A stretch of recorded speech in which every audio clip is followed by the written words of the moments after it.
दोस्तों आज पाकिस्तान ने यह एडमिट कर लिया है कि पहलगाम के अटैक और ऑपरेशन सिंदूर के अंदर जितने भी इंटेलिजेंस इनपुट्स थे वो चाइना ने पाकिस्तान को दिए थे और ख्वाजा आसिफ के द्वारा इसको पूरी भरी सभा के अंदर एक्सेप्ट कर लिया गया है। और हमको ज्यादा ताजुब नहीं करना चाहिए इस बात को लेकर, क्योंकि दोनों दोस्त हैं और दो दोस्त आपस में अपनी इंटेलिजेंस और अपनी इंफॉर्मेशन को शेयर करते ही हैं। तो हमको किस बात की चिंता है?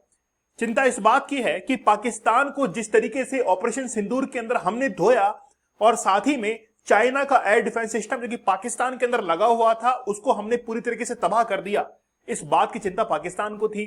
ख्वाजा आसिफ जो कि चाइना के अंदर गए हुए थे एससीओ की मीटिंग में शामिल होने के लिए, वहां पर उन्होंने इस चीज को एडमिट कर लिया कि चाइना के द्वारा इंटेलिजेंस शेयर की गई थी ऑपरेशन सिंदूर के दौरान और कहां कहां पर इंडिया के एयर डिफेंस सिस्टम रखे हुए हैं, कहां कहां इंडिया की मिसाइल्स है, ये पूरी जानकारी चाइना के सैटेलाइट सिस्टम ने बटोरी और पाकिस्तान को दे दी।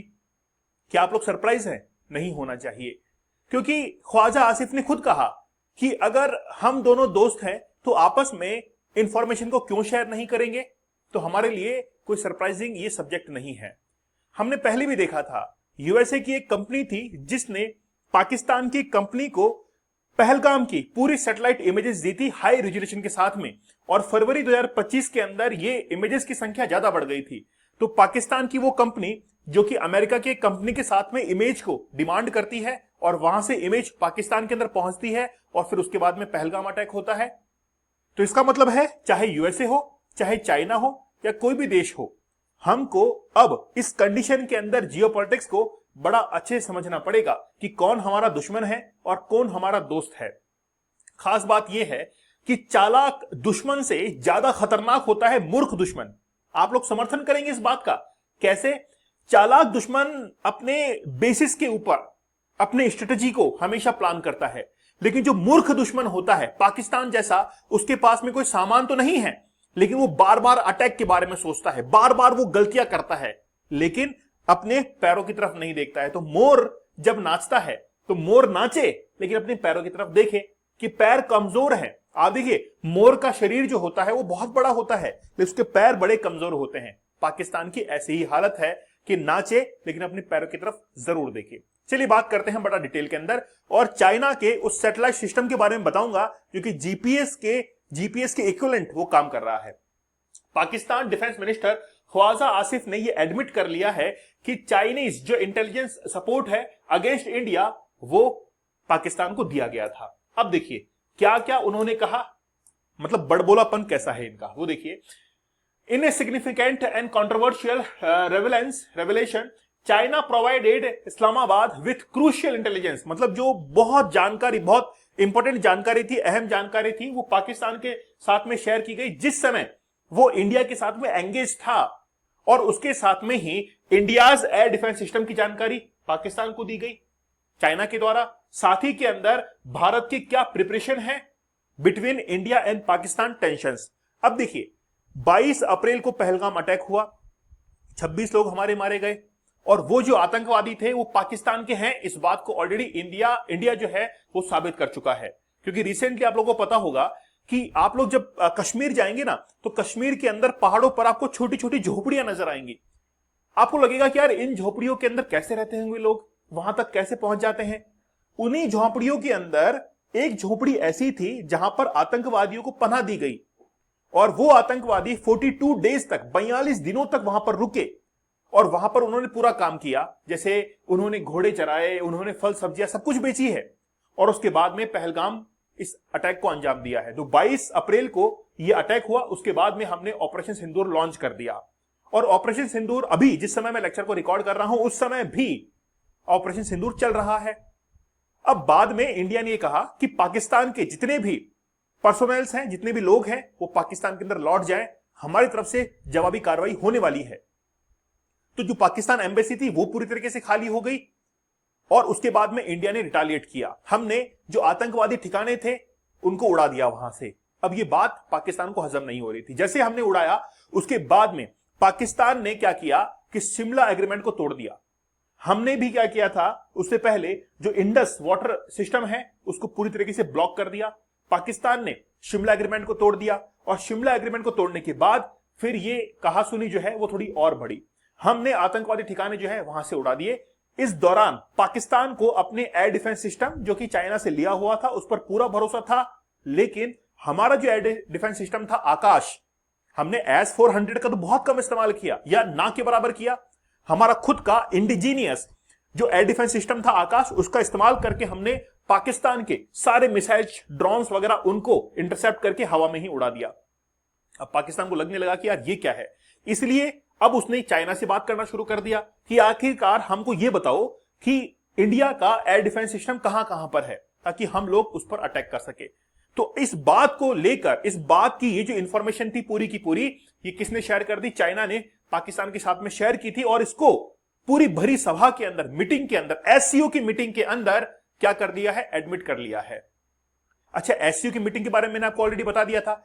एससीओ की मीटिंग जो है उसमें ऐसा हुआ कि बलूचिस्तान का जिक्र था ऑफिशियल स्टेटमेंट के अंदर, लेकिन पहलगाम अटैक का जिक्र नहीं था। राजनाथ सिंह ने कहा कि ये क्या कर रखा है आप लोगों ने, आतंकवादियों के लिए, आतंकवाद को रोकने के लिए तो एससीओ बनाया गया था 2001 में, और पाकिस्तान ने, इंडिया ने 2017 में ज्वाइन किया था, लेकिन आतंकवाद तो रुक नहीं रहा। साथ ही के अंदर जो ऑफिशियल स्टेटमेंट्स जारी हो रहे हैं उसमें आप पहलगाम अटैक का जिक्र नहीं कर रहे, और बलूचिस्तान के अंदर जो कुछ भी चल रहा है उसका जिक्र कर रहे हो। तो मेरा यह मानना है कि आगे आने वाले समय के अंदर हो सकता है कि भारत एससीओ की सदस्यता को छोड़ दे, क्योंकि आतंकवादियों के ग्रुप के अंदर शामिल होना हमारे लिए ज्यादा अच्छा नहीं है, क्योंकि चाइना के इन्फ्लुएंस के अंदर वो चलता है। पाकिस्तान वहां पर है, ईरान ऑलरेडी जो है अब उसमें ऐड होने वाला है, और अब ये पूरा का पूरा ऑर्गेनाइजेशन जो है वो एक ऐसा ऑर्गेनाइजेशन बन जाएगा जो कि कहीं ना कहीं टेररिज्म को सपोर्ट करेगा।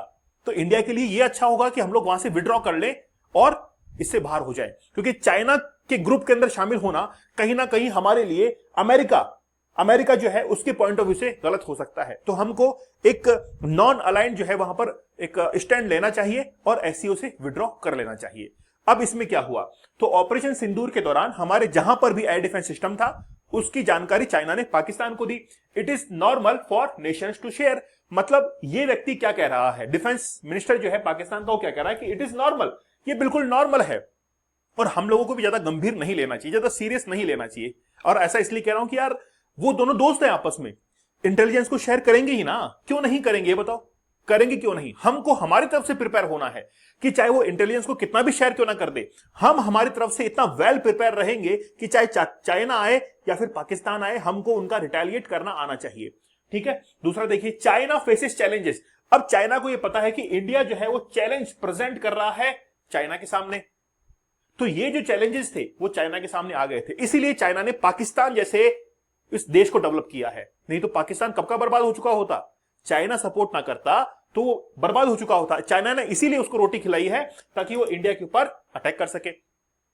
Sharing satellite based intelligence and surveillance inputs, तो ये सारे इनपुट जो है वो किसने दिए, चाइना ने पाकिस्तान को दिए हैं, और ख्वाजा आसिफ ने इसको एक्सेप्ट कर लिया है, एडमिट कर लिया है कि सारी जानकारी हमको मिली थी।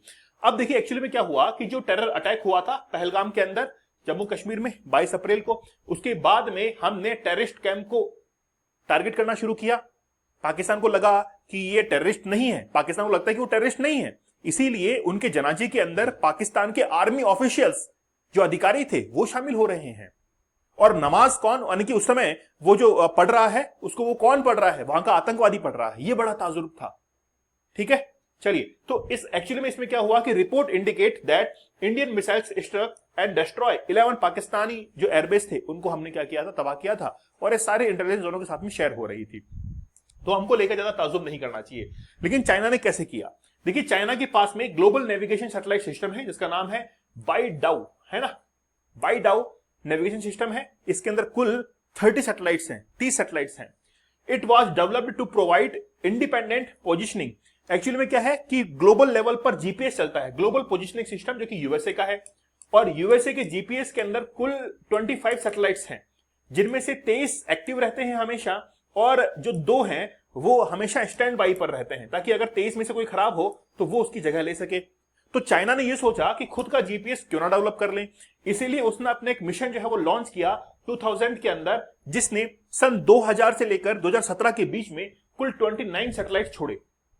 साथ ही में 2 सैटेलाइट ऐसे छोड़े जो कि 3rd जनरेशन के थे, मतलब जिनमें हाई रेजोल्यूशन जो इमेजेस है उसमें कैप्चर करने की क्षमता थी। ऐसा करते हुए उन्होंने दो जो है तो सैटेलाइट जियो स्टेशनरी ऑर्बिट के अंदर छोड़े, और जियो स्टेशनरी ऑर्बिट के अंदर छोड़ने का मतलब है कि वो हर हरकत को जो है वो इमेज कर सकता है, वहां पर उसकी पिक्चर ले सकता है। तो इस तरीके से क्या किया इन्होंने, पूरा सैटेलाइट सिस्टम डेवलप कर दिया, और जीपीएस को टक्कर देने के लिए, क्योंकि जीपीएस अमेरिका का है। आज हम लोग किसका यूज लेते हैं, जीपीएस का यूज लेते हैं।